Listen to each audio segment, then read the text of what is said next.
5. 34. 33. 32. 31. 30. 29.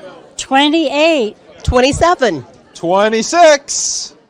25. 24. 23. 22. 21. 20. 19. 18. 17. 16. 15. 14. 13. 12. 11. 10. 9. 8. 7. 6. 5. 4. 3. 2. 1. Hey, Rocky, you want to see me pull a show out of my hat? Nothing up my sleeve. Presto!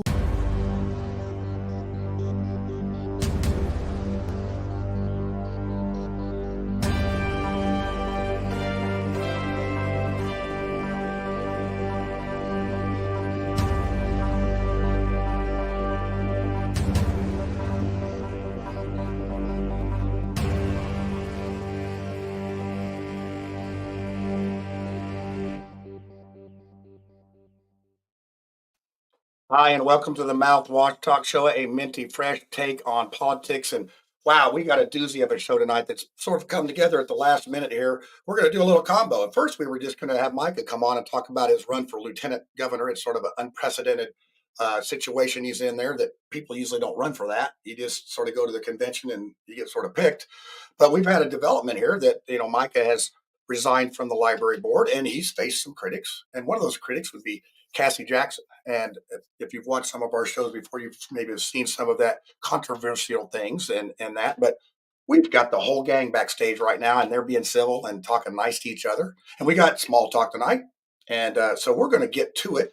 But first, my voice is a little better. So if you watched any of my previews or whatever, I'm going to put up a picture here that Saturday night we went to the Hammer and Nigel Red, White, and Blue Bowl.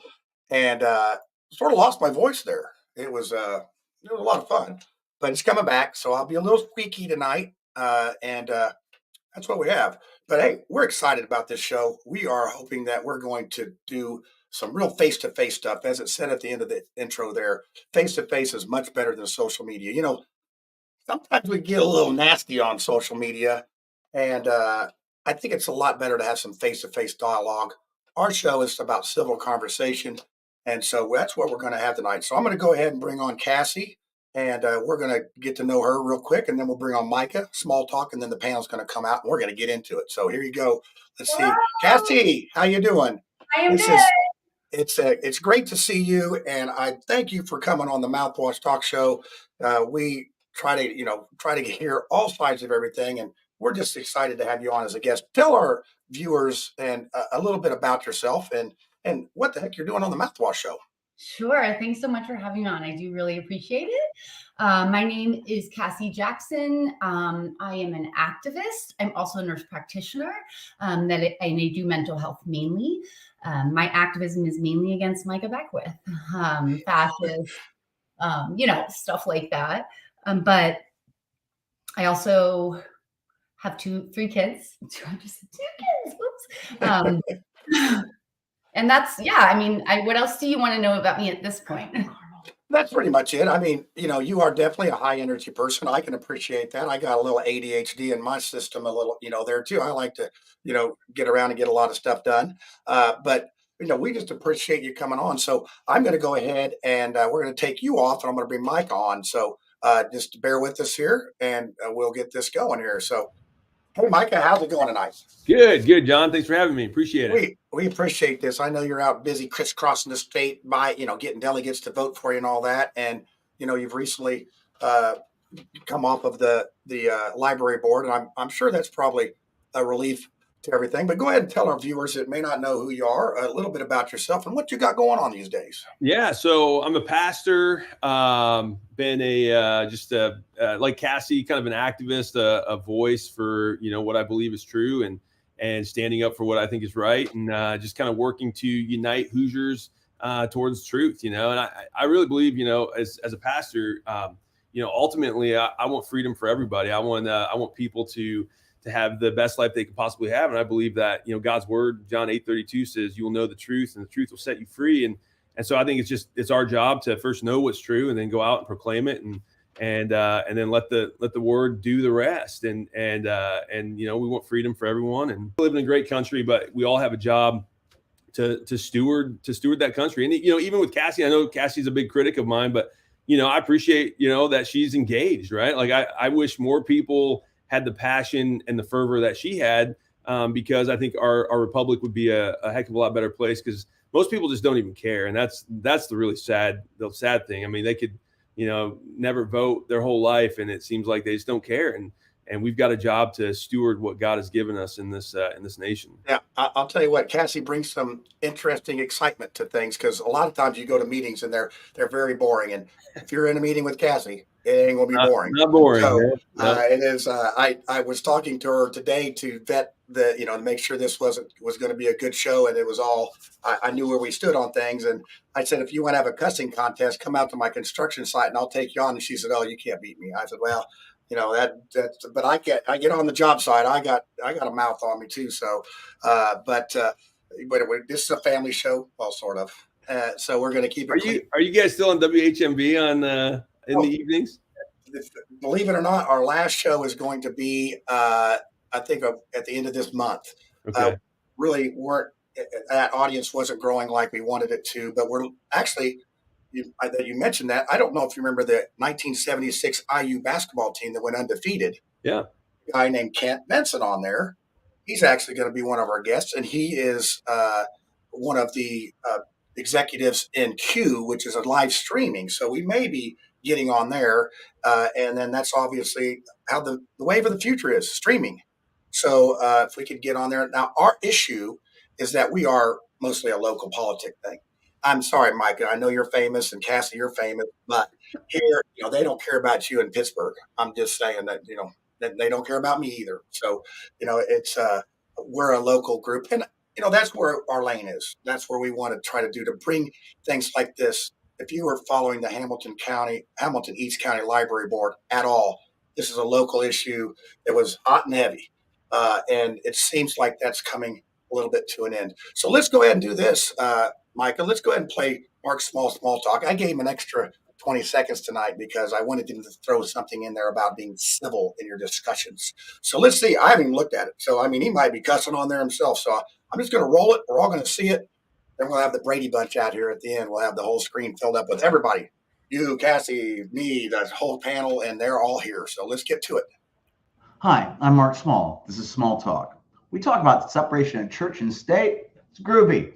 Micah Beckwith says that America is absolutely founded on Christian values. You have to be ignorant to think otherwise. And the writings of our framers and the founding documents are very clear on that. Well, I don't know what founding documents he's talking about, but certainly not those of the United States.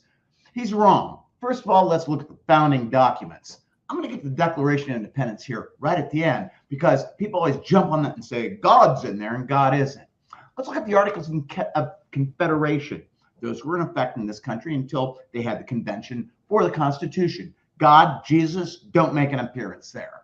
The resolution for the Constitutional Convention, what it became, February 21st, 1787, no mention of God, not even saying our divine creator interposed here, nothing. You get to the convention. Oh, they started each day with a prayer? No. Franklin suggested it a month into the convention. They never voted on it. They never had any kind of a God mention. When asked about that later, Hamilton said, "Oh, we just forgot." When they get to the ratification conventions, that's where it really gets interesting, because there's no religious test. Actually, there is a provision in the Constitution that mentions religion. But the Federalist Papers arguing for the Constitution say all religions are treated the same. And then when they got to the state conventions, North Carolina, they had two conventions. Not many people realize this. The first one voted down the Constitution. And one delegate there said the exclusion of religious tests is by many thought dangerous and impolitic. Pagans, deists, and Mohammedans might be able to have seats in the legislature. Yeah, guess what? They didn't ratify the Constitution. They had to come back and do a second convention because, you know what? We all have equal rights. So the Declaration of Independence, don't take my word for it. Take the word of Professor David Holmes, theology professor at William and Mary. He says all the language in the Declaration of Independence reflects deism, not Christianity. The views of Mr. Beckwith in regards to religion and government are dangerous. We had 100 years war in this world because of fights over Christianity. We shouldn't do another one. Well, so much for the civility talk. So let me get the thing here. I did pretty good guessing it up there. So let's get this right here. Brad, you are definitely not in the middle. You are over here on the left side. There we go. Now I like what I'm seeing. So hey, I'm going to start with Lucy. Lucy, how are you doing? We've missed you for the last couple of Yay, weeks. Lucy's here. Yay. Super busy at home. Big family. You know, the holidays really make you busy. I know it is. And everybody raise your hand if you're getting paid for this show. You're not getting paid.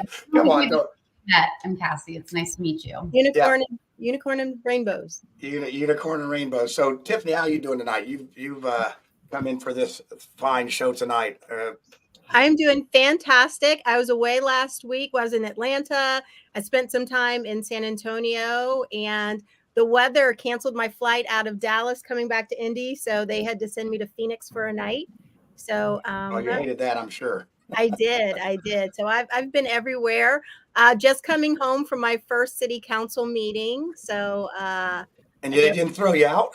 They didn't throw me out. It was a real nice meeting, about 30-45 minutes, but I got through the first one.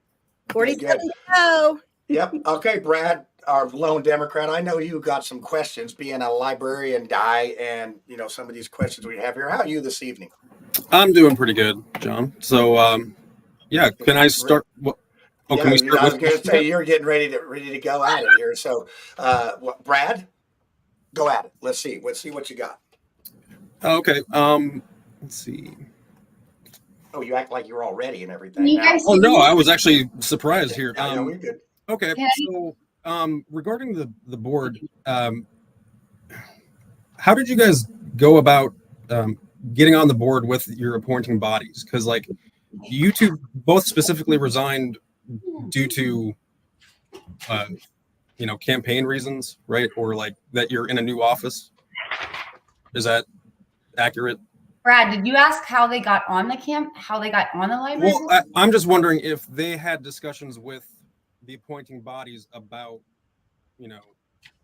running for office or being, because I remember Tiffany, it got brought up because when you were voted in as president, Ray even said, well, Tiffany's going to win, so she's not going to be here.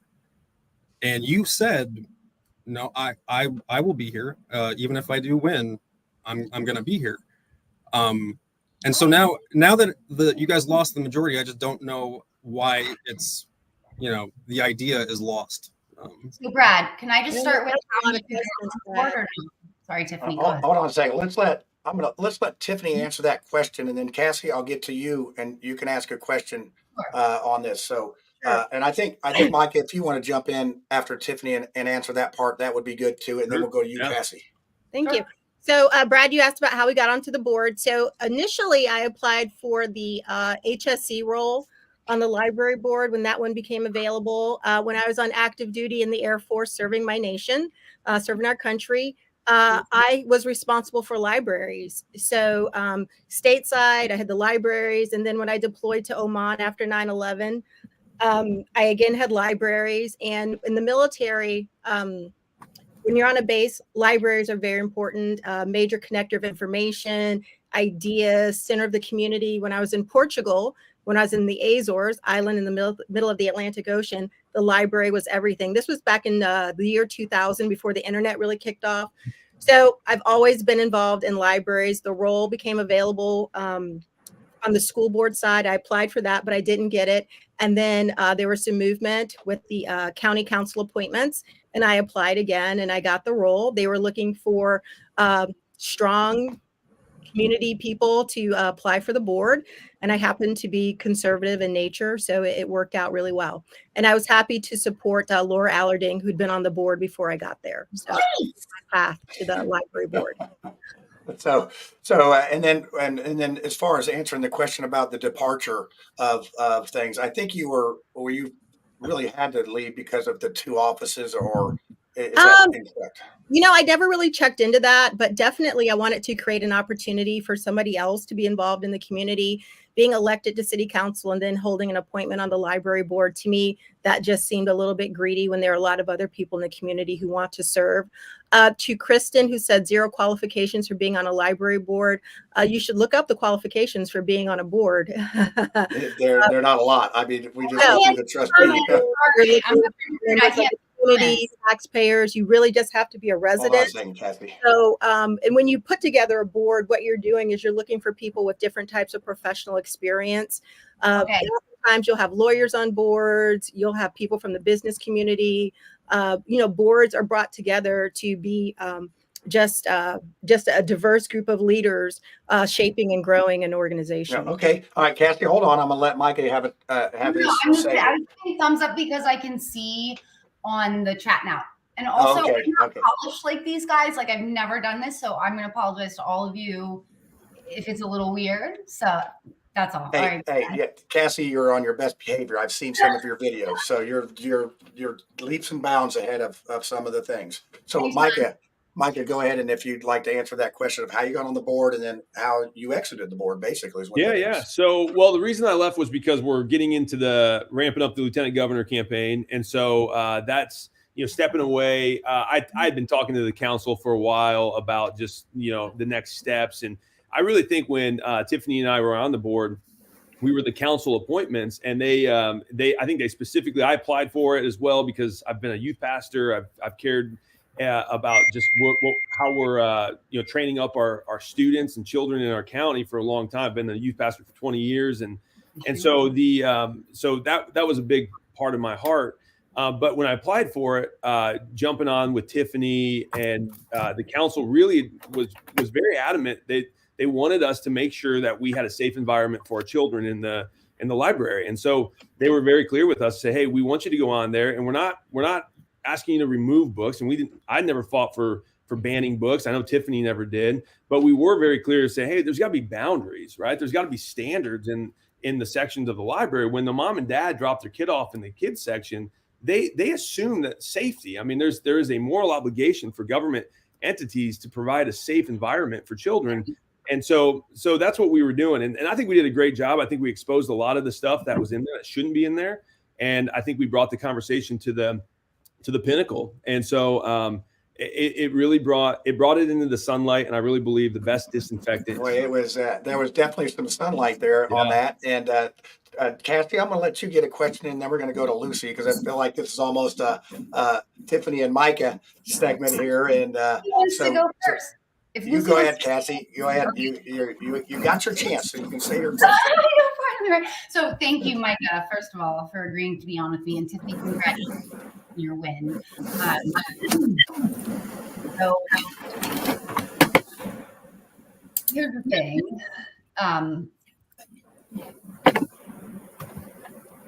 Can somebody mute themselves? There's a lot of background. I think it's Brad. Yeah, Brad. Brad, can you mute when you're not talking, Brad? And then I got you muted right now. There we go. That's it. You found the person, Tiffany. That's what's great about live underfunded programming. So go ahead, Cassie. You're good. You're muted, but unmute yourself. Cassie, you're muted. Can you hear me? There you go. Now you're good to go. Okay, great. All is good. Okay. Did you guys hear me say thank you to Micah and congratulations to Tiffany, or no? Okay. You did that. Well, you can say it again. I'm sure they'll love it. I know. I'm sure they would like that, right? So the thing with that, that and I don't want to really spend a lot of time on the library, if that's okay. But the thing with that is that what I like to do is rely on experts. Micah, I posted to my Facebook today about you being an expert in, I think it was morality and social norms. And so the experts in this situation were the Indiana Library Federation, and they said that moving books was absolutely a form of censoring. And so I just wonder why we should defer to you as a pastor for like our moral stuff, but we can't trust other experts in other fields. Yeah, I think let Micah go on that one. I think it's got it, Micah. Yeah. So, well, here's the thing. It's a community standard, right? So we we put community standards in place. So the board that appointed us was elected by the people, and the majority of the people in Hamilton County elected a conservative Hamilton County Council. And from a conservative standpoint, we believe that there should be standards in place in libraries for children. I mean, we put moral standards on children in our society all the time. We don't let them buy alcohol. Experts in Indiana. And so that's why I'm talking about experts in the field, which you say you are. Yeah. And so I'm talking about those librarians who've been in the field for years, like a federal, I mean, I think maybe it's foundation, but let's stick to the expert part of that, because we experts in other things, like you trust your doctor, right? They said it, but they said it was censorship, but the judicial branch has already ruled that it's not censorship. You can move books in a library from one place to another. That's not censorship. That's just appropriate shelving. I mean, that's how you guys really truly want to go down in history, because the judicial branch during this weird John, era that's never happened before. Is that really? Come on, John. Can I interject? Yeah, go ahead, Tiffany. One of the things that I think that was really interesting about being on the library board, coming up with this policy, and then moving some books out of the youth section is that through all of that, we never violated anybody's First Amendment rights. We were never sued. We got a legal opinion from Taft, and they told us exactly how to implement our policy. So that's one of the things. And if you go to the ALA website, banning books, the ALA's definition of banning books is when you remove them from the building. That's where you get into trouble with violating First Amendment rights, when you take books out of the library. Once they're purchased, they are there and they belong there. When you have people who sit on a board, when you have parents, when you have professionals from the community, we're like, hey, taxpayers bought these books. Taxpayers who want them on the shelves and taxpayers who don't even want them in the library. So the happy medium was to find a better place, a different place to put these books. So when you talk about banning books, banning is absolutely my it's a wrong word. It's an ignorant word to use in this situation. Well, don't call me ignorant. That's probably not smart. I didn't say you were ignorant. She didn't call you that. Okay, Cassie, I'll let you have a rebuttal on that. Then I'm going to go to Lucy, because Lucy's up there. I can see the wheels turning, and maybe we'll get a question here that's going to be a little different angle. So go ahead, Cassie. I mean, honestly, I'm like ready to move on from the library board. I appreciate your guys' service. I am glad you are off. I think you were doing an extreme disharm to the community. I think we should trust our experts like we trust our doctors, or we trust our lawyers, or we trust our police officers or firefighters. Like, I'm not going to go try to put out a fire. I'm not doing it. I've not been trained. And so what you're saying literally is that because you've been appointed— you have a fire extinguisher at home? It's my turn though. This is Ken Hamilton appointing via text Micah Beckwith to the Hamilton, or to the help library, or library board. Library board. And so I don't want to hear that you know more than experts, because that's really actually more ignorant. Well, so if I can just real quick, I heard from many experts, though. I heard from child psychiatrists. I heard from pediatricians at how pornographic material harms the development of a child. So absolutely. So we were just trying to make sure that material wasn't falling into the hands of children in the library, in the kids section. And so I was listening to the experts. And how is the book Why? A Conversation on Race? There it is. Well, first of all, if you want to point to one book, I mean, we can go back and forth on book all the time. Yeah. So that book had had adult content about riots. It had adult content about racial because you have a lot of people in it. You want Tiffany to speak to that? Sorry. But here's the bigger thing. I didn't have as big of an issue with the book Why as I did with books that had sexually explicit content in it that we were finding all the time. And so we were trying to say, hey, listen, we're going to put a standard in place that just basically says that those types of things the experts have told us are harmful to minors. We're going to move those over to the adult section. And it wasn't banning books. It wasn't censoring. It was literally just appropriate shelving. But hold on a second, Cassie. I want to say something. I mean, it's like lots of sex and violence in the Bible. That's all. Yeah, and there are certain things, Cassie. There are certain things that are in the Bible that I wouldn't find appropriate to give to a 5-year-old. Right? So Yeah, there's, there's an let me appropriate jump in here real place- quick. There's an appropriate place to actually share things to a child and not like, again, you brought that argument up many times, like, well, the Bible's violent. The Bible has sex in it. Yeah, it does. And there are certain things I don't read to my kids until they're ready when it comes to the Bible. So, that's a great point. And I've never advocated for. Yeah, one of the things, let me jump in here real quick. I got a question for Cassie on this. Cassie, it's really the problem that you have is the way it was done, not as much as who and what. Is that, am I getting that right, or is that it's all of it. Who and what is very much a part of it, and the way it was done was disgustingly foul and behind the back. We had people that, like Ray, I mean, you saw they were breaking whatever policy they had, yet they wanted to act like they just were above it. So no, I mean, I would say all three of what you just said, and thank you for articulating that, John, but all three of what you said, I have a problem with. Yeah, well, I'm just glad Micah didn't bring his book like he did last time, because I was really thinking I had to edit the heck out of that for Channel 40. I'm telling you. Isn't it amazing? It would get you kicked off of social media, but yet we put it in the hands of 5-year-olds. I mean, that's a lot right there. But who is putting it in the hands of the 5-year-olds? The library was, as a public facility, we were doing that, and so as a board, we said, hey, we're not going to do that anymore. So yeah. So Cassie, Brad, got a question for Brad? Because you're a child librarian. If you want to answer, go ahead, please, Brad. Sorry, John, I'm not trying to take over. No, that's okay. Hey, this is the Brady Bunch. We all have the same deal here. Just Marsha. I guess too. I didn't actually get an answer on if you guys talked with the appointing boards about whether or not you guys talked about your run for city council, your run for lieutenant governor, if that came up while they were looking for applicants.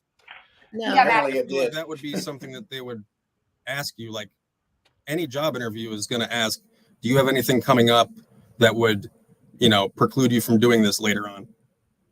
And Micah, you've been on it almost less than a year, or it's been just about a year. Okay. So and you said you've already been talking to the commissioners, and I don't know how long that's been, but what did Ken Hamilton say?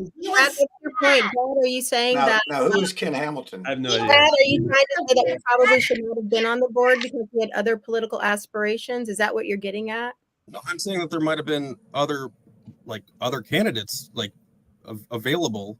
Way more qualified. Every time that there's an open seat, they always take applicants from the community, and then the board has the opportunity to choose whoever they want, the appointing authority. And then once you're appointed to a board, they tell you to vote your conscience, do what you think is right, and that they don't want to control you. So if they wanted to control you, then why would they appoint you? Again, I got a question. Now, I love what you're saying, but not what you do when you're still not an there, answer, but how we got appointed. And also, can we move on from the library? It's so boring. I'm sorry. Not before I take every single one of you to task for the things that you said, because I've been making notes. Hold on a second. You have a list. Go ahead, girl. Go ahead. One second before we get to this. Micah and Tiffany, raise your hand if you got paid for that job. There you go. Oh, but I had to put cameras on my home to keep crazy people away. Yeah, I know. This is what really is, I think part of the problem. So Lucy, you've been patiently waiting. I hope you rip everybody, including me. Oh no! I'm glad for you. You're damn near perfect. So the first problem that I have is the idea that we have to have experts in a field and that we have to trust them, because it's most often the people at the top who have the opportunity to collude with one another in order to profit off of the backs of the little people. And That's maybe fair. in little people, I take exception to that. So first, let's not trust any experts. Secondly, who determines that they're experts? Who gave them this authority? They have no authority over me, and you shouldn't let them have any authority over you. I mean, literally the only entity or being that should have authority over you is your creator. And if you don't believe you have a creator, then make yourself your own creator. I don't care. What if you're The fact of the matter is that a whole bunch of people getting together is called a gang. It's called a mafia. And it's just that the government mafias are more well-funded, and well armed than the traditional mafia. So that's point number one. Second, Micah, I got to pick on you for the idea of a moral government. Most humans, as you'll agree, are born in original sin, need baptism, need redemption, need a savior. There ain't nothing moral about them. And the second that they get together and they have the opportunity to screw us all over, that's a problem. The best example I can give of our immoral government is not only the current taxation, taxation is theft, be it inflation that we're experiencing, because the government believes that they can create value out of thin air and only one entity can do that, and that's God himself. I was the kid at the library that I could walk to the library in my neighborhood and I would just walk along and I'm like, I'm going to read that book. I'm the kid that would come across inappropriate material because it was lying in wait like a snake in the grass to bite me. If anything had been in an inappropriate section based on my age and developmental level at the time, I'm the kid that would have found it. I would have just, found it randomly on the shelves. I would have had to seek it out. 1 in a million, girl, because these kids on TikTok are finding way more than a library book. Yeah, but that's we know TikTok that. and that's not the library. That's, we know that. Different. She was back in the day, like Lucy was going, like no one's like, yay, okay. Most thinking people in this country understand that there is a real danger to your children to be on any type of social media, especially the type of social media that ruins their dopamine by the very short reels. We are training our children to have literally the focus less than a goldfish. You've all heard it. It's absolutely true. Go read the research. I totally agree. The other thing that I am really hold on a second, Kathy. Hold on. This is the best rant I've heard since George Carlin. Keep going. Oh gosh, thank you. Yeah, it's a big club and you ain't in it. Yeah. The idea of a library along with taxation also speaks to me of mandated purchases, right? So you get library boards that are making recommendations. The librarians are in a real spot. They're taught to trust the experts and to rely on these people. But the fact of the matter is, we've not done background investigations. We don't know which one of them are, pedophiles or have an agenda. Who do we rely on then if not our experts? You should rely on yourself. You should rely on zero people in this world except for yourself. And you go do the research and you don't abdicate your own responsibility. You give a responsibility to yourself. You have a responsibility to the little ones under your care. You don't have a responsibility to my kid. And I also want to point out, you don't have a responsibility to try and indoctrinate my kid into drug release. That's my job. My job is to indoctrinate my kids. And so when you're stealing my tax dollars and you're advocating that books that are literally pedophilia, that are grooming my children to be victims of the most reprehensible people in the whole world. No, not happening. Judicial activism. I'm sorry. We complain endlessly about judicial activism. You're looking at library activism. You're looking at people who insert themselves into the community, just like known pedophiles go and try and work in daycares, elementaries, parsonages. They try and get onto, into places where they have access to our kids. So I would just like all of this, trust the experts. None of us are experts in anything but our own lives. And if you try to have any side of authority over me, I'm a former Hamilton County person. You and I are going to have to throw down. Do you go to a doctor? Do you go to who? You go to an attorney. You still have to. You do not. Hold on. I don't have no ability. It's against the Constitution. By yourself. Doctors kill more people than anybody else in the whole entire country. Like, you go to those to get well? No, you never see doctors making anybody well. Lucy, is there a question in there? You're missing it. Hold on a second. Hold on a second. Lucy, all the time in your life you use that. John, are we going to be civil about this, and are we going to mute people when they're talking out of turn? Well, I was getting real close to that. You better use the mute button on me. I'm going to tell a real quick story. Everybody be quiet for 1 second. Kathy, hold on 1 second. So I was telling Cassie today before the show that we had, in 155 shows, we've only had one guest that I had to mute, and that was Mark Powell. And I think you would remember that. He was a Lutheran pastor. And you'll think this is funny, Lucy. Guess who's friends with me again this week? Mark Powell. So it only took him a year to get over that. And he got mad at me just because No. Snake in the grass. The guy is a narcissist who says whatever he has to say to get whatever he wants. I have personal experience of that because I was nominated to be, for better word, handler. I was the one who vetted him for the Libertarian Party and hung out with him and was his buddy. And I know exactly what kind of backstabbing, ill intent. Yeah, I didn't want to open that can of worms, but I just wanted to sort of say that, that's where we're at. Okay, Cassie, hold on. I want you to gather yourself and I want you to ask another question of this, and then this is gonna be the last question for library board stuff, and then we're gonna move on to a lieutenant governor. And you've been pretty good, so we may let you stick around a little bit for that. Originally, I was thinking library board only, but I think you might be able to add some stuff to that. So we'll see. We'll see. I got you on a short leash here. I'm not trying to do, I've not done this before. So I'm interrupting and I apologize. Brad, I'd like to hear you more. Okay. Hey, bro. But yeah, I've never done this before, Cassie. You're a professional. You're a nurse practitioner. You know how to be quiet when other people are talking.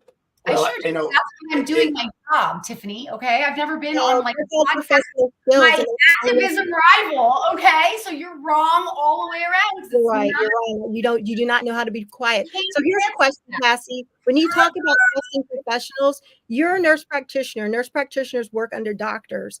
So when you talk about hold on one second, Cassie. Let her finish the question. Now what you're going to say is not going to apply to me because I'm licensed in New York. Practicing? Do you still practice? I am not working right now, but I have my license in New York and Indiana. Thank you. So you don't know about New York, and I can practice all time. I'm not asking about your license. I'm saying that nurse practitioners. We talked about talking about careers. Remember? Never mind. You're going to office serving the people, and don't let her come after my career because the moms. I'm not. I'm asking a question. I asked you, Cassie. Yeah, I asked you. Let me jump in here. This would be a good. No, not in New York State. I don't. But that so is so practitioners wrong. Doctors. I guess I'm not going to jump in here. So hold on. Let me jump in here. I want to say something real quick. Yet she's talking about my career. That's not okay. Yeah. Well, let me address that, Cassie. Let me address that. Okay, I'm getting ready to do some muting here. Don't make me mute somebody. Thank you. Let me talk here.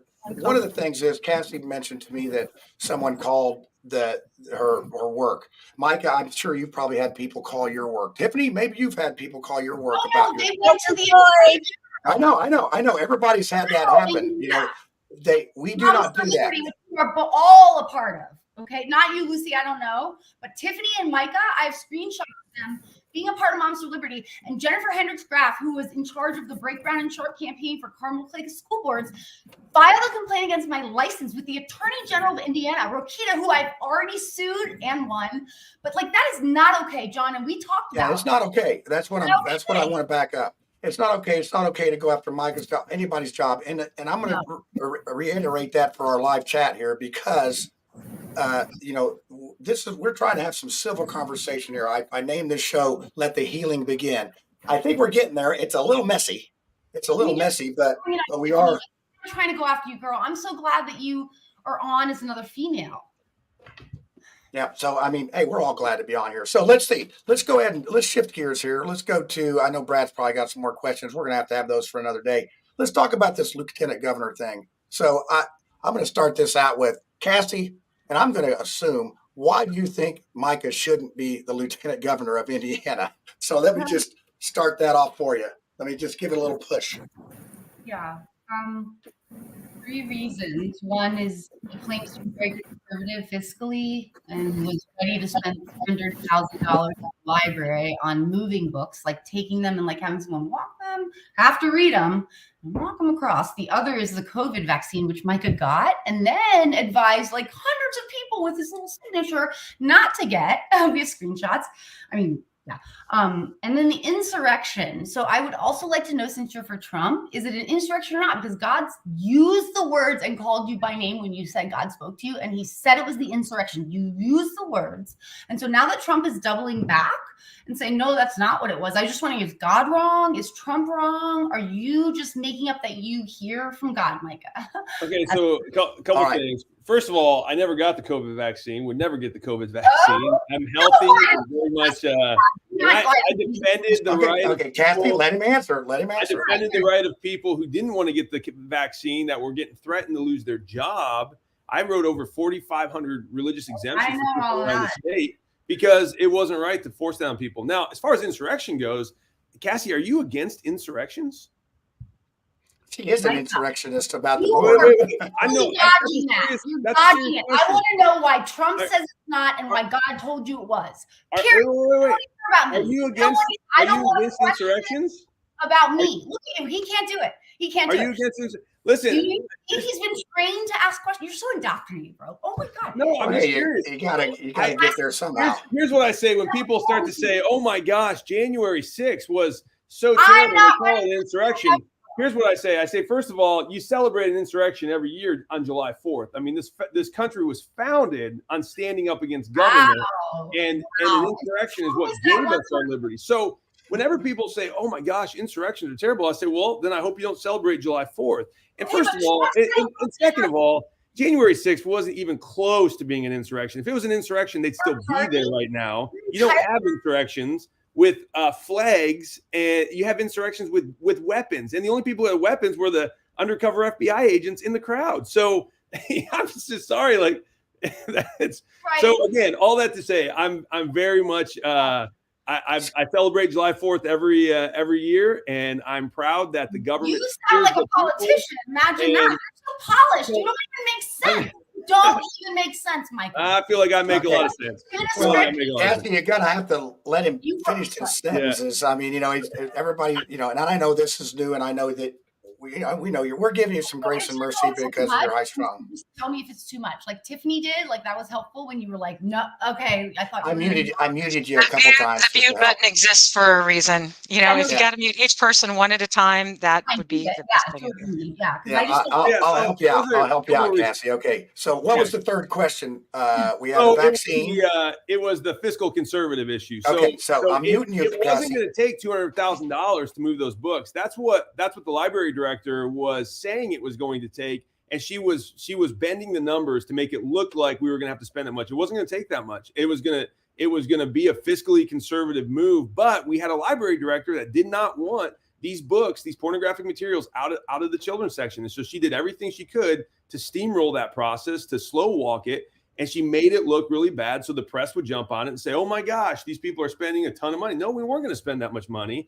And she knew that it wasn't going to take that much money, but she lied about it. And that's what was going on. So we weren't going to spend $200,000. And the only reason we had to spend $20,000 with the law firm to get a constitutional opinion was because all of the conservatives on the board knew that it wasn't a constitutional violation to move a book from one place to the other. But the liberals on the board were saying, "Hey, this is a constitutional violation." So in order to prove that we were right, we were forced to spend $20,000 on a law firm that told us exactly what we knew to be true already, just to silence the liberals who wanted to fight this. So again, and it was worth it. It was worth it because in the end, it put boundaries in place to protect our children. And I believe safety for our children has got to be one of the highest priorities. And as Lieutenant Governor, I will never compromise on that.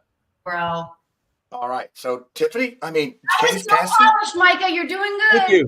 Thank you. I appreciate it. Not just script, but you are getting so much better than when I saw you like reading to the people on the boats, and they were like, "Hey, Cassie, why don't you make a comment about how white his teeth are?" I mean, that would be. Look at that. My two friends. I just beat you to it. So let's see. All right, Cassie. I'm going to ask Brad. I want you to ask Mike a question about the lieutenant governor thing, and I'm going to go ahead and mute you, Cassie, to help you out. So while you're not talking, I have a question about the lieutenant governor stuff too. Actually, yeah. Well, no, Brad, Lucy, then Tiffany. Tiffany can go first on this. Okay, one. Tiffany, there you go. Yeah.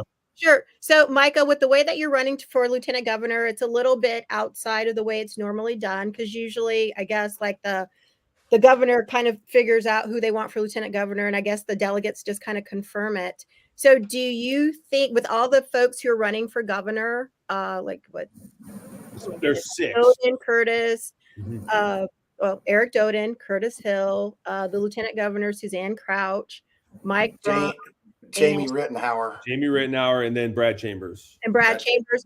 Do you feel like you'd be a great complement to anyone who's elected governor? Yeah, I think I could work well with all of them. I think they all bring strengths and they all have their weaknesses, just like we all do, right? And I think my strength is being a great just a great influencer. So when they are moving conservative constitutional values down the road, I would be out there, trying to sell the vision, trying to help Hoosier see why this is an important initiative. And then I'm also going to be a good check and balance. And hopefully, we'll be able to stand up. If God forbid we ever go through something that's, like we've gone through in the last 4 or 5 years, you'll have a constitutionalist in that lieutenant governor's office that will defend the liberties of people. Again, I've already proved that I do that with standing up to big business, big government. When the vaccine mandates were coming down the pike, I wasn't letting government get away with that. So anyway, all that to say, that's my that I think that's a great question, but I would work really well with, I think, all of them, and I would be a great ally when they're going down a great constitutional conservative path. And that'd be a good check and balance if they ever kind of got off course. All right. Well, Lucy, let me, what do you think about this? I mean, you're coming from the libertarian. So say Donald Rainwater wins. Do you think Donald's going to pick Micah as his lieutenant governor? Unfortunately, Micah, you're simply not libertarian enough. I'm the only last true libertarian left. And I talked with Don Rainwater a couple of days ago, and he agreed. I had taken the piss test and my pH was perfect. That's what I want to talk about. First of all, I think more people should run for things. Micah, I totally encourage you. I hope we can totally whip your butt. But on the issue of the vaccine, I'm just going to bring that up because you should be proud that you contributed. You didn't get the vaccine. You didn't fall for it.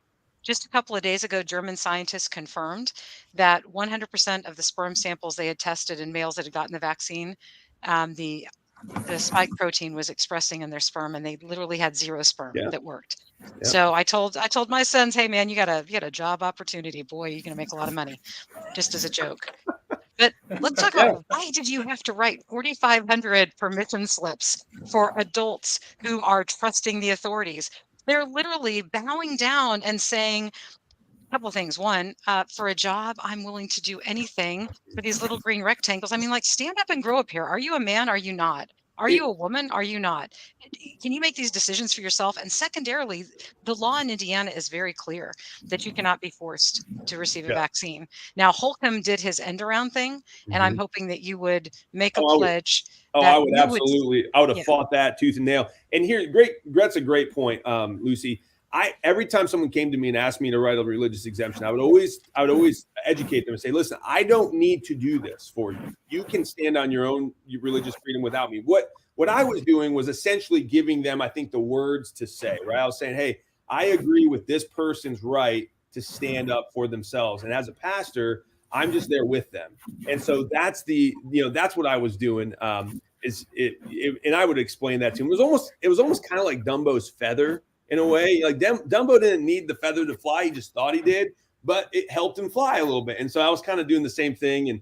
And man, we had so many people that were very, very thankful that kept their jobs, that were able to go into their bosses, stand strong. And it's been amazing to hear the testimonies and feedback. To that point, that vaccine, unfortunately, we don't know what it's doing to the human body right now. And there's going to be a lot of side effects in the future that I think a lot of us are going to look back and say, how did we get so duped into going along with this? And so, yeah.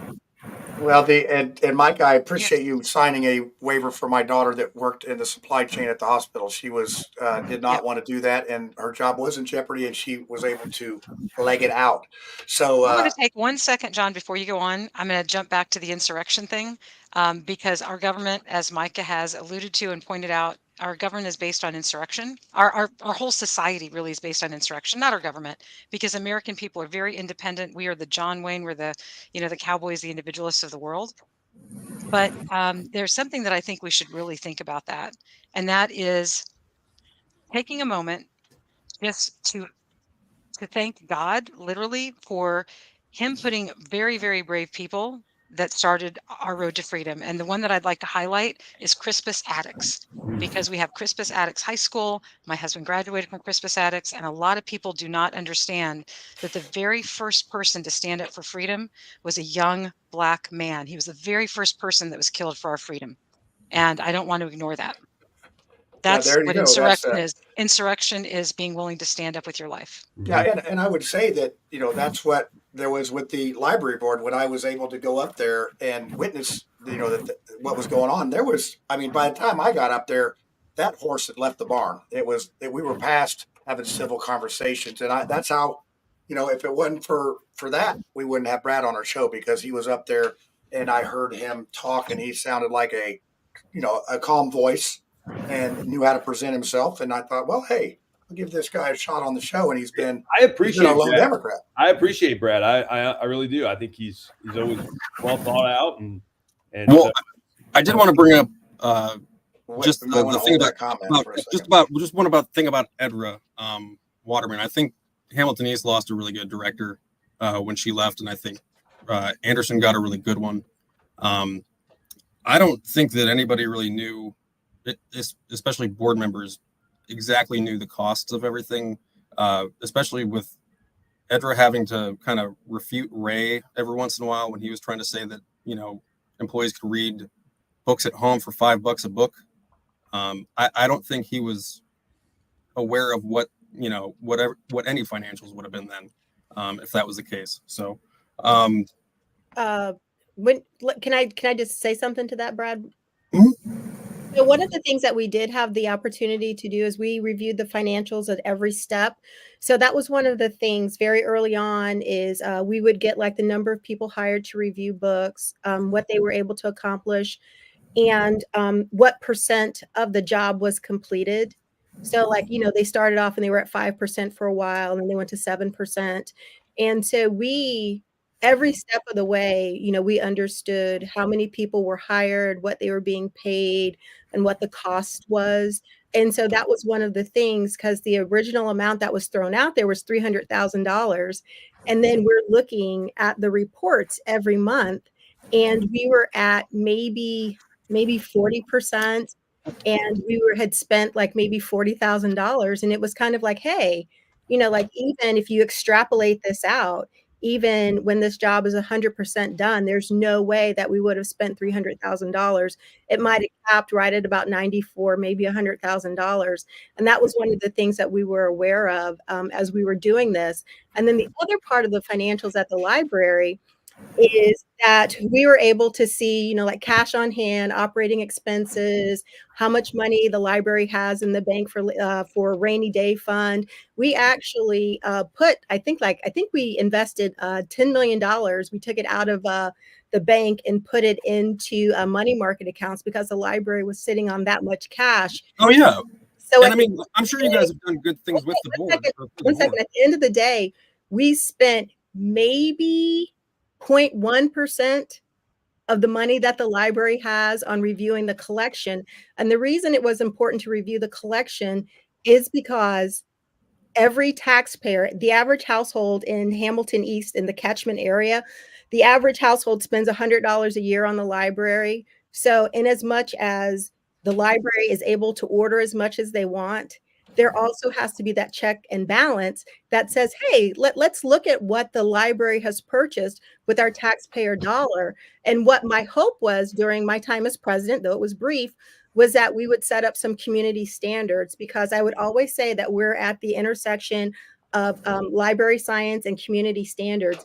And we never had the opportunity to really understand and implement what our community considered to be inappropriate and out of bounds. And pretty much it would have been what Micah was talking about. And it's the kind of books and content that stimulates people to orgasm, especially in the underdeveloped brain. John, you should probably get Dr. Stock on to talk about it. He does a wonderful job of talking about how stuff like that. Is that the one that the board wouldn't let talk because he's not? Yep. It's addictive in nature, and it makes people come back to it. So, but Dr. Stock is the expert on that part. I am not. So there's a lot that goes into. Okay, so I want to shift gears. We got back on the library board, and I know that's important. I have a question for Micah though to kind of roll into it too. Like, okay, is this going to be about Lieutenant Governor? Yeah, because the message, or I agree with Micah about some things like term limits. I'm all for term limits. But I disagree with him vehemently about intellectual freedom. So, Micah, all Hoosiers, like, we're all supposed to be neighbors. We're not enemies. I'm tired of that kind of fighting. But I'm just worried because Micah as lieutenant governor, like in the library board spot, you had a chance to kind of bridge a gap between like the church and a library. And you never really kind of I feel took advantage of it. There wasn't you could have like book clubs and stuff for teens and stuff. I don't know, but like something like that. So I'm a little worried that you will be like a proponent of those bills like SB 17 and HB 1134 from last year that talk about the obscenities exemption for minors. And so I would be worried about you being in a position like that.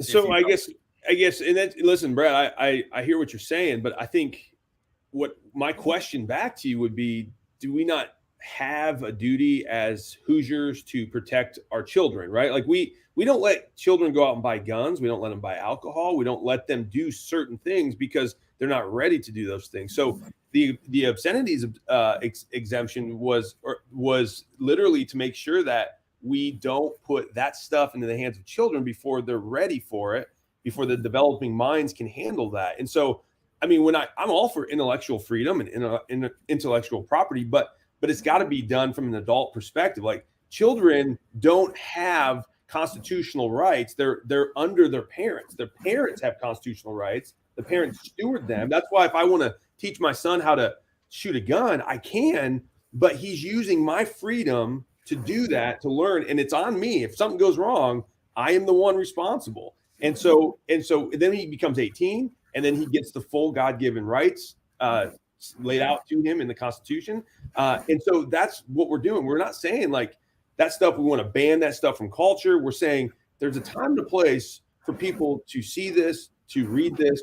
You can make that up in your own mind. Like you can do you. But when it comes to children, there has to be boundaries. And what I hear from, Brad, my question back to you is, it sounds like when it comes to intellectual property, you're saying there should be no boundaries. And to me, I feel like there's already guardrails in place. Like libraries we have requests for reconsideration, so we can go book by book rather than like large sweeping.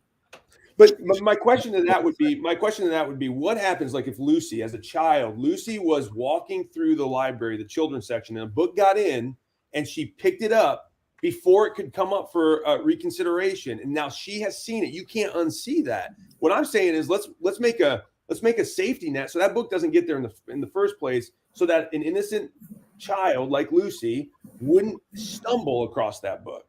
And when I'm hearing, but is that like a drop in the bucket of one thing that a kid sees, or is it like that's going to overwhelm them forever and ever and ever? It could. I mean, listen, that stuff you cannot unsee it. And to say that, it's like, well, that's just one little image. That's one little thing. But that's on us as a parent to be like, oh, I wasn't watching you, so now I have to explain to you what you just saw. Yeah, well, can I interject? Yeah, go ahead. So Go ahead. one of the things, Brad, that was really interesting as we walked this journey is that the library spends $800,000 a year on new materials. And when you get to the finance part of it, they've got $800,000 to spend. And then you have to look at what the publishers are selling. The publishers are going to sell things that kids want to read, and kids want things that are kind of edgy. I was in the young adult section with the librarian, and she's walking us around and she's showing us the things that have been moved. And I'm just picking up books off the shelf and just like kind of scrolling through them. And I'm like reading stuff. And I've always told people whenever they would email me, because we would get a lot of emails, I would always tell them to go to the young adult section and peruse the section. Take 10, 20 books off the shelf and just look through them. And then one of the things that was really interesting to me and really got my attention as a board member is I was in the young adult nonfiction, and I picked up a book that is probably the gold standard on like puberty, and we had the 1995 version, the 1997 version, the 2001 version, the 2007 version. And then I picked up the version that was maybe 2020 or so. The difference in those two books were like night and day.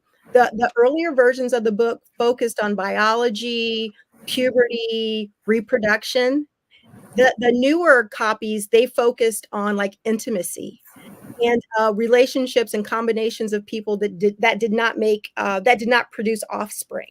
And so I'm looking at these two books and I'm like, well, why are we continuing to order these newer versions of this book when this book is about puberty and biology and reproduction? It's not about intimacy.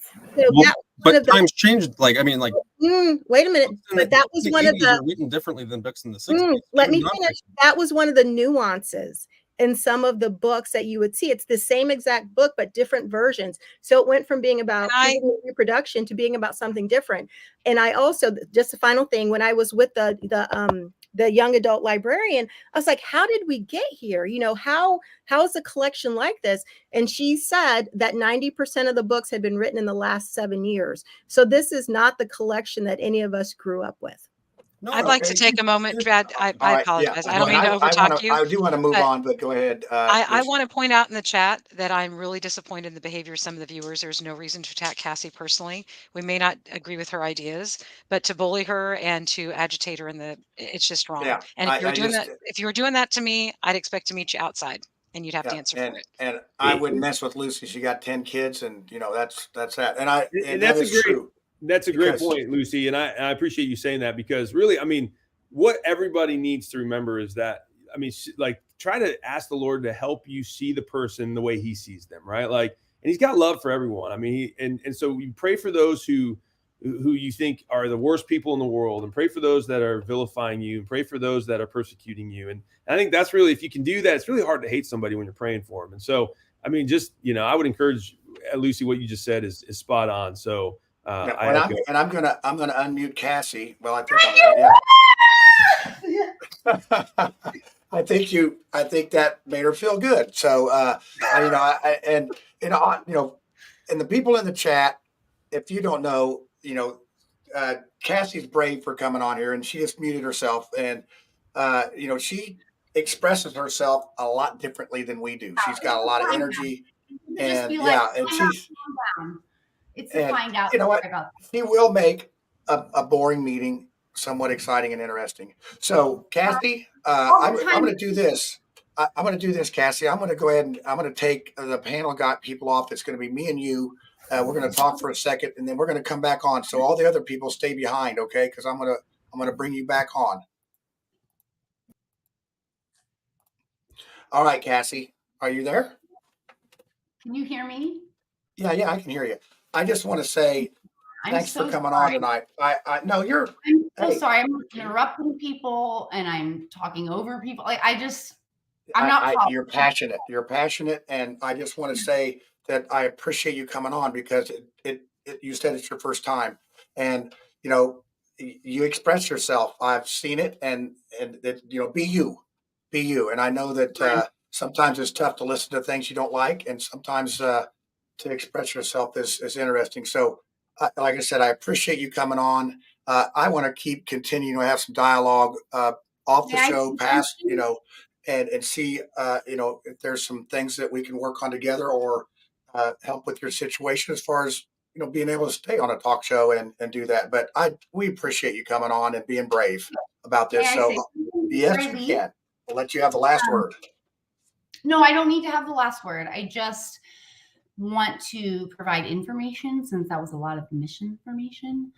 So like all of that noise that came out of her mouth, it's just not true. There is no pornography in the hands of children. We have amazing librarians, particularly in Hamilton County, because we have a lot of money here. And so our teachers, our librarians, and I know this panel doesn't want to go to experts, like they want to go to like their conspiracy theory doctors or whatever, but like I'm going to trust experts, because who else in the world would you go to, right? Like I just want to make sure Lucy knows that next time my car breaks down, I'm going to go to someone that doesn't know how to fix cars. Also, John, listen, if I can just pose a question to you and see if it's appropriate, and I won't say anything else. But what I'd like to ask Micah, like personally, and I truly, you can cut me right after, is just if we can make an agreement that he's not going to go after my family, he's not going to go after my kids, he's not going to go after my work, my church. I don't think that's, but as I said during our show, that's wrong. That is wrong to go after somebody in that regard. I mean, we're still people. We're all humans. We have a life. We have lives to live. We have jobs to do. You can say that, but you are definitely silencing me right now. I'm just going to let you know that's what everyone's seeing, because I will literally just ask Micah to please promise as a pastor. I won't even talk lieutenant. I won't even say lieutenant governor. I won't even say it.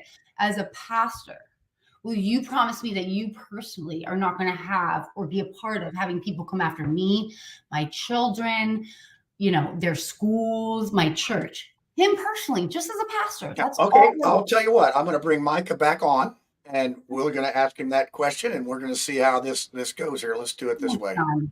Cassie. Okay, there we go. Cassie, I want to let you know, I have nothing but love for you. I truly mean that. Like I've never thought about coming after you. I've never thought about canceling you. I have prayed for you many times over, and I mean that. And I'm not.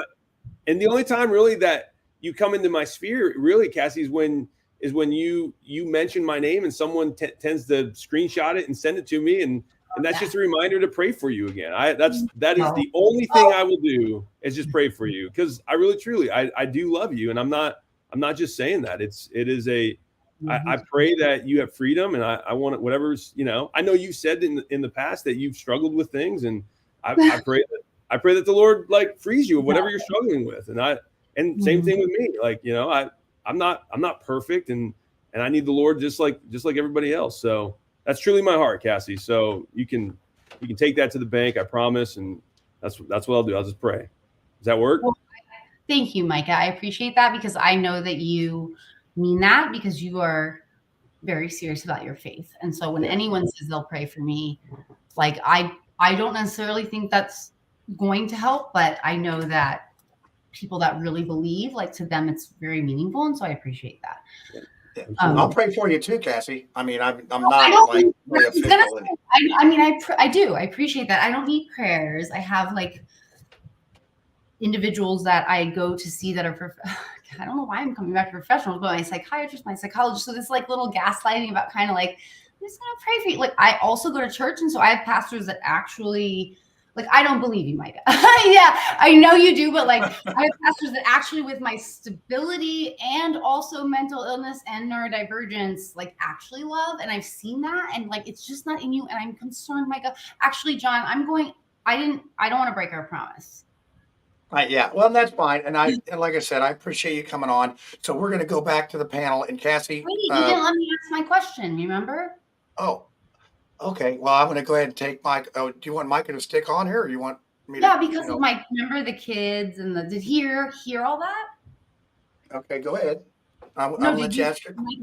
You heard that about like you won't come after my kids. Oh yeah. Ask him directly of that question. I think Micah was backstage; he could hear you. Okay, the people backstage could hear you. Yeah. So okay, I mean, and again, Cassie, I'm not. Yeah. I promise you there is no ill will. I would not come after you. I've never thought about coming after you or your kids or your job or anything of that nature. I won't. The only thing I'll do for you, Cassie, is pray for you. I give you my word. So now I'm gonna say that we're gonna have s'mores and sing the Kumbaya. We're gonna sing Kumbaya. Yeah, I don't pray, but I do think about you often, and especially your kids. And could I just say really quickly, because everyone wanted to come after you, and this is the one time I held them off, was you did have a real death in your family. And so we have two over the past year, Michael's mother and father, and I know your wife had lost a sister. So I just wanted to send condolences, because that's rough. Sorry, yeah, it's tough. So on that note, John's like, wrap it up. I know, it's like, well, I just feel we got through this. It was fun. Hopefully it was healing to some folks, and we got some opinions out there. I think we had some agreements and some disagreements, but you know what? We did it pretty well. So I'm going to go ahead and we're going to say bye to you, Cassie. And I'm going to just put you backstage. You can still listen in back there, but we're going to come back out and finish this thing up. We got conspiracy theory and some other things. Cassie, thank you so much. Yeah, both of you. Thank you so much for giving me the platform. I really appreciate it. Okay, Micah, I wish you the worst of luck. Okay, but you are a human. You are a human. Cassie, somehow that means a lot to me. So thank you. I appreciate that. Good, because it should. It's coming, bro. All right. All right, so let's bring everybody back out here again. That was fun. A little, I just tell you that I'm going to put Micah down here and get our people up here where they go. My wife is literally texting me the whole time that, what to do. And I'm like, I'm just, crossing my fingers. But, this is the thing. I think you would not understand that by listening to social media, by watching a text or a tweet or whatever, or even watching, Cassie on her videos she does. That's that's her style. That's her entertainment. And Micah, and very gracious on things, and it's just one of those things where if we see how somebody else is going through things, it's a lot easier to understand it. If you don't see that, it's a lot easier to hate. And I think that we made a little breakthrough tonight on this. So I don't think she's going to show up at your library board anymore, at least with you guys on it. So maybe we'll call that the victory. John, So, go ahead, Tiff. I think also too, there's a difference between seeing somebody who's struggling and who's different, and then it's the words and the hatred that they put out on social media. And so it's kind of like what love the sinner, hate the sin. And kind of how we can Micah says he loves Cassie, but some of the behavior just wasn't kind. Well, she wishes them ill will on the parting comments. Like, I hope you have the worst of luck. It's so I think some of that is tongue in cheek, but some of that is there possibly. I think we all recognize that that there's a lot going on there too, but I think if she really is interested in protecting herself and career and things like that, then if she spent less time being an activist and attacking people, then there's probably less opportunity for people to attack back.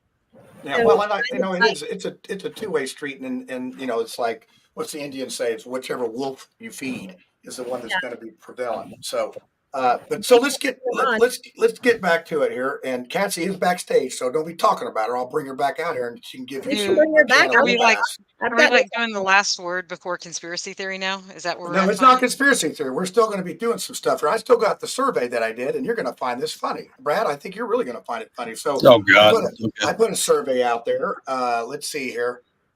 Actually, I was text messaged this survey by some suspicious number, and they asked a question.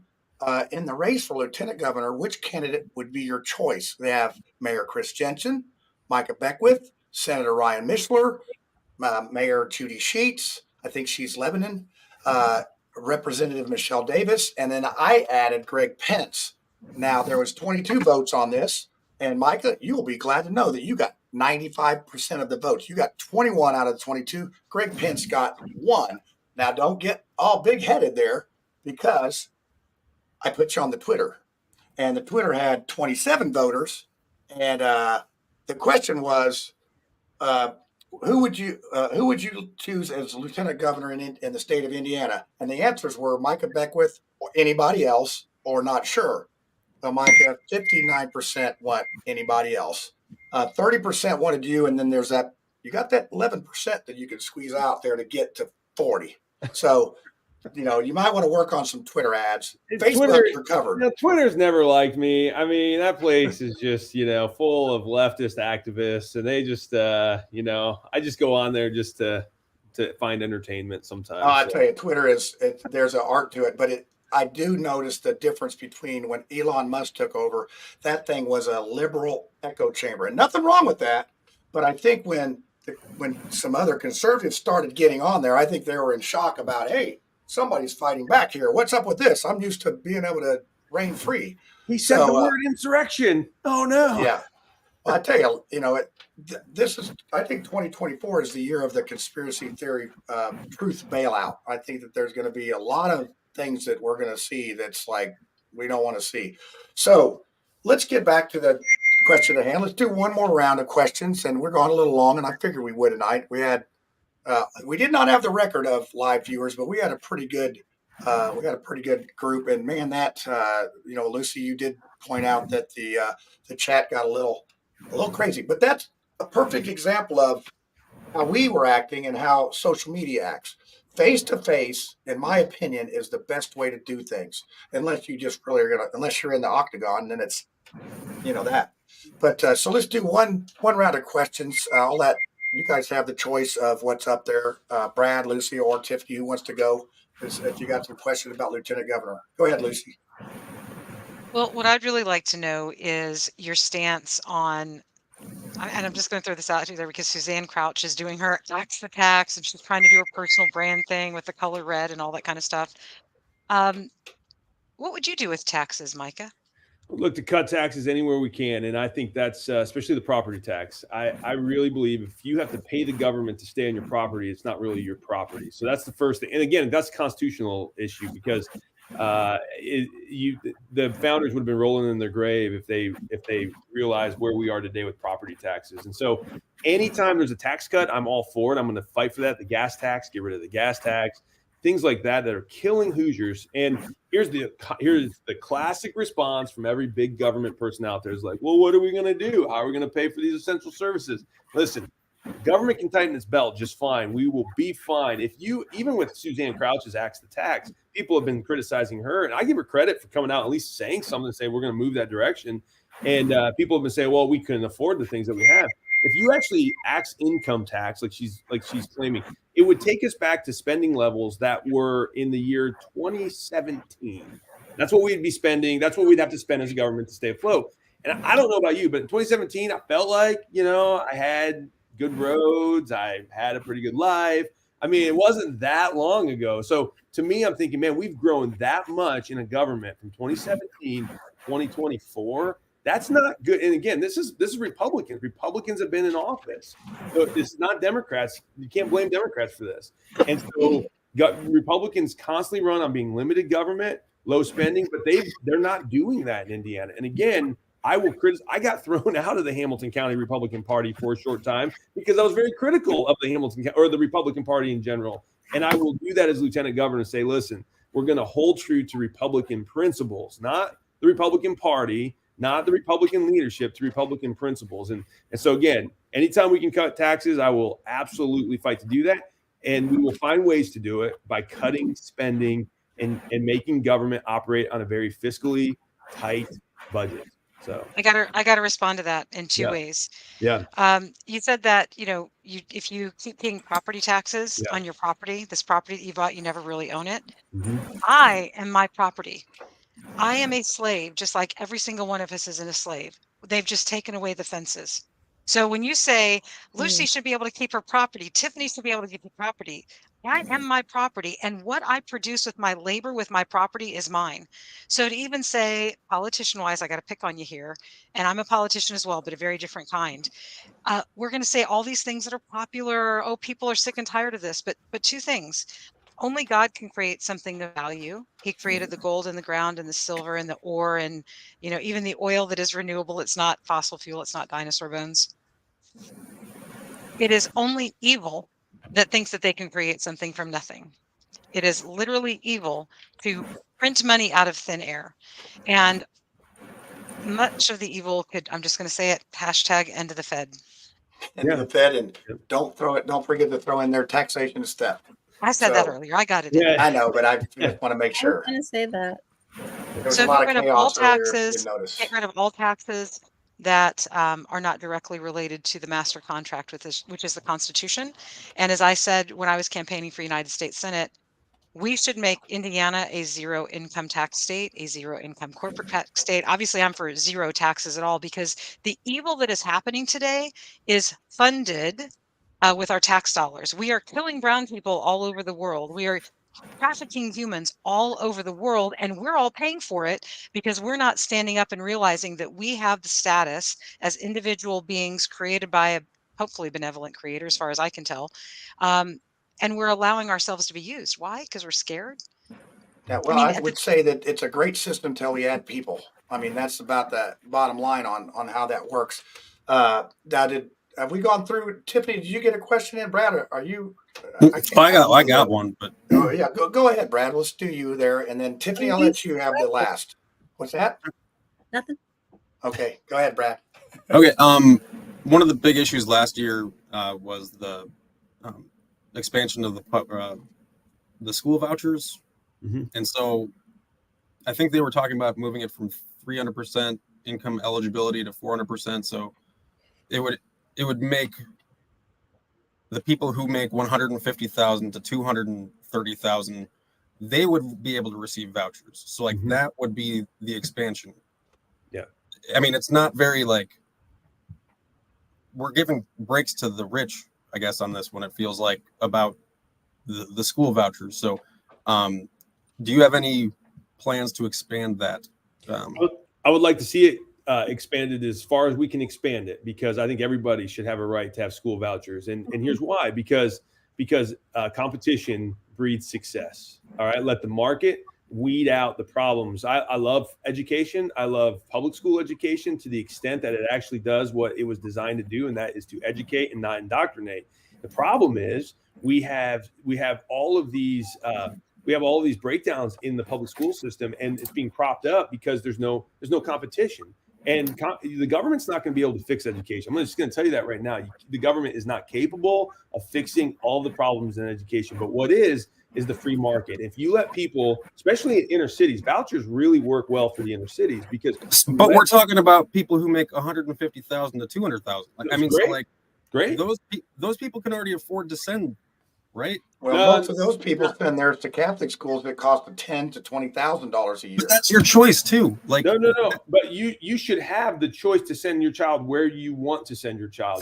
Then the wealthy should pick up themselves by their bootstraps. That's not fair. Wait a second. It's the wealthy. That's not fair. That's not why. It's the wealthy who created the system that we're in to keep us all down. Do you guys not know what Rockefeller and Carnegie did? How they co-opted the public school system? How in Massachusetts, when public schools originally opened, kids were dragged off and the parents were taken to jail if they refused to put them in the public schools because they wanted them indoctrinated. It's the very rich people that you're begging money from saying, you should educate my child because you have money. Well, heck yeah, they do, because they need good little worker bees. Have we taught anything in school that actually relates to us being able to be self-sufficient without sucking at the government teat? No. So stop asking rich people to do these things because they're only doing it for their own benefit. I mean, Bill Gates now owns more farmland than anybody. And he also owns, what's that fake impossible meat? He's got a patent on those kinds of things. Yeah. He wants you to eat bugs. Meatless meat. Stop thinking that, hey, rich people owe you because they were better at this game to collect, rectangles. And two, what would you want what they have? You have something that they don't have. Well, freedom is about the only thing we got left. Tiffany, I'm going to let you wind this thing up. So you have anything? I mean, you could even, sing the Star Spangled Banner for us. I don't care what you got. So sweet. Tonight is potpourri. So, John, thank you for having all of us on tonight. I was a little apprehensive, but in many ways, I feel healed. So, yeah, we just gotta. What Rodney King said in 1992. We all just got to get along. We all just get along. Yeah. I mean, those are what truer words were spoken. And can you believe that was almost 22 years ago? That's crazy. That I feel very old. That was 30 some years ago. All right, that a long time ago. You See, I can't math. I'm the creative mind on this thing. I'm not the math guy. Tiffany wasn't even born yet. Okay, and nor right? was Lucy and Tiffany were not born yet. Okay, right? so actually, I was out of high school. Woo-hoo. Yeah. So, Micah, I'm going to let you go because we're going to do conspiracy theory, and we don't want to ruin the rest of your career. I thank you for coming on. Can I say I had a conspiracy? Let me just say it real quick. And no. Now that you said that, you're in. So, that's all I got to say. It's like, there you go. Hey, y'all, it's time for the conspiracy theory, so you better get your tinfoil hat out, and let's see what's going on this week. Okay, so I don't know about Cassie is back on stage. I think she had sent me a message about something to say with Tiffany. I don't know if I should do this or not do it. What do you think, Tiff? It's up to you. If you want her to come on, I'll have her come on.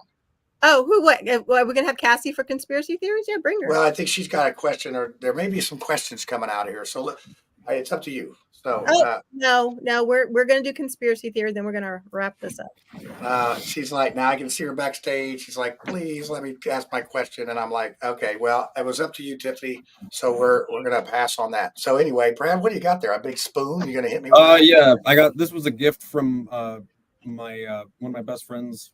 She got me a giant spoon because I like to stir the pot. Oh boy, that's all we need is a pot stirrer on here. That's why pot isn't legal in Indiana, because you'll stir it. I couldn't find a hat, so.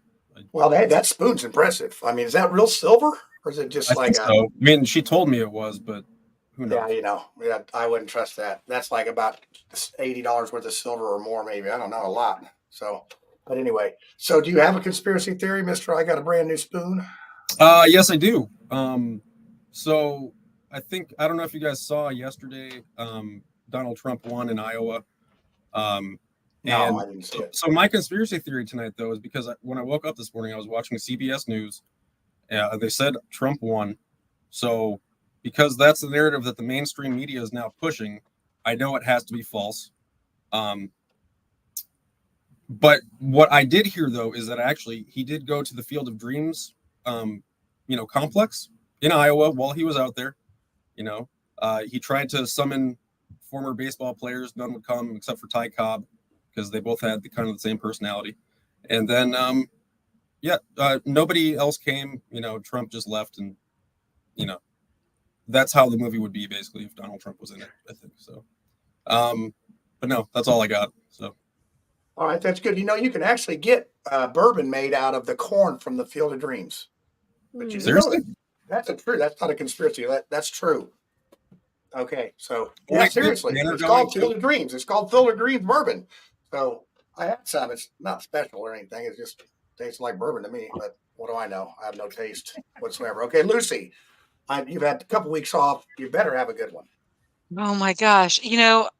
I always get to this point in the show, and the only thing is how many things that I want to say that I can't. And of course, I'm in danger of repeating because I've been right so many multiple times that I could say the same thing again. I guess the thing that I'll just highlight from the show. It's conspiracy fact that Carnegie, Ford, and other people that were very rich made sure that our educational system was based on the Prussian system. Probably the best book to read about this is Educating for the New World Order, or Educating for a New World Order. And same kind of thing that I received education even back in the 80s. And that is education that is useful to turn you into a slave, to somebody who is set to red or blue, Democrat or Republican, because the human mind polarizes. And Jordan says mute, Lucy. So, well, I mean, I you just see want you to some really similarity with Bill Gates and the amount of money, and some of these people have, because honestly, Carnegie, he was close to, and I think Rockefeller was like 20% away from owning all of the oil, and he is literally owning all probably of the oil. The best, and John, we were all invited to Red Pill Expo with the OG G. Edward Griffin. So if you haven't read his Jekyll books, you Island, need to go. the Fed. Yeah, the creature from Jekyll Island. But I think probably the most masterful presentation there for me, the most impactful, was David Martin, who's the attorney, who actually got the charts out to show you who owned what and how much. And that bias that happens on world maps where it looks like America is really big, but really we're about the size of Brazil and we're dwarfed by the continent of Africa. And so you've got, everybody says like colonialism and all that stuff. That stuff was going on. David Martin was showing that. You probably have to join the Red Pill Expo to see it. But David Martin was showing that the division of industries as it was laid out was characterized to make, even on like a flow chart, it was characterized to make Carnegie and Rockefeller smaller circles so that people would think that they were smaller. So the importance was dimmed in order to hide it. I know that was like a little bit of a rant that's inside baseball. If you hadn't been there, you wouldn't know. So go to redpillexpo.org.com. Go to YouTube, watch David Martin's videos, because when you find out this one thing, and this is what got me, humans have been the same forever, right? So Cain and Abel and Adam and Eve. It's not changed. The drug trade that we see right now as legitimate in the pharmaceutical trade is going way back to the 1600s, this country, 1500s, 1400s. If you knew about the charters and the companies that were out of England and other countries, like the Dutch and the French and the Spanish, you would be really shocked to see that some of those companies still exist today, and they're still doing the same thing today, and that's poisoning people. Headquartered in Amsterdam. And this is funny here that Janet, one of our faithful listeners. Ball State. There you go. Little chirp. I didn't see him up there. I'm not that old. Oh, maybe I did. I don't know. I don't know how old he is. So our loyal Cougars are very smart and educated. So, Tiffany, do you have anything for your conspiracy? Any Bigfoot sightings, anything like that? I think I got one. I'll just leave it there. Oh, But I think I got one in the trap, but I'm going to leave that there. But this is my conspiracy theory, is that Trump got some new advisors and consultants, and he is listening to them. I think that he has Brad decided. thought that was funny. I know. I think that he's decided that he wants to win and that he's going to have to work hard. So look out for a kinder, gentler, a little bit more restrained Donald Look, Trump. everybody, nobody believes that. Nobody, This is a great conspiracy. that is a conspiracy. That's conspiracy, because his that- personal brand is based on conflict. How else is he going to get attention? Raise your hand if you think this is Tiffany's best conspiracy theory. Raise your hand. I mean, this is that's hands down. I mean, considering you haven't had any, that was you made Brad laugh, Lucy shake her head. You win the conspiracy theory, unless Micah can beat you. My conspiracy is that Joe Biden already knows, and everyone around him already knows, that he will not be the Democrat nominee. There's no way. The guy can't even stay awake for a meeting. There's no way they're going to let him to be the nominee. And I believe that it's probably going to be either Michelle Obama or if Gavin Newsom can slide in, Mussolini can slide in there, he'll do it. So anyway, that's my conspiracy theory. How the Democrats have even tried to defend Joe Biden. I mean, he's got dementia. Everybody can see it. They give him a pass on it all, and yet, Donald Trump stumbles down a little ramp, and everyone goes crazy. 25th Amendment. We need to remove Trump because he can't do the job. And here we are 3 years later, and Joe Biden is pooping his pants in front of the Pope. Literally, that's what happened when he saw the Pope. He pooped his pants. And he was excited. He was excited. Yeah, everyone gives him a pass. So, well, didn't he have a dog that he had to get rid of because they kept biting everybody? Yeah, I mean, I always wondered why they have a White House dog. I don't know what it would be like. I mean, to be a Democrat in this world, I mean, you get a pass on everything. It would be so nice. That's Brad. He's a Democrat in this world. That's pretty sweet. I love living in Indiana. I'm surrounded by other Democrats. The guy, I mean, he's so wealthy. He could go to follow fish around for like 5 days. He takes vacation. He only works like 3 days a week. Actually, now my conspiracy theory is this is a good one. You're going to like this. A lot of people now have these 6 months maternity and paternity leaves. So listen to me here. This is the best way to only work half a year for at least, in Lucy's case, she could have milked this out for 10 years. So you have a kid, you take your 6 months off, then you get pregnant again, and you have another kid the next year. You only have to work 6 months. Then you go another 6 months. You have a kid.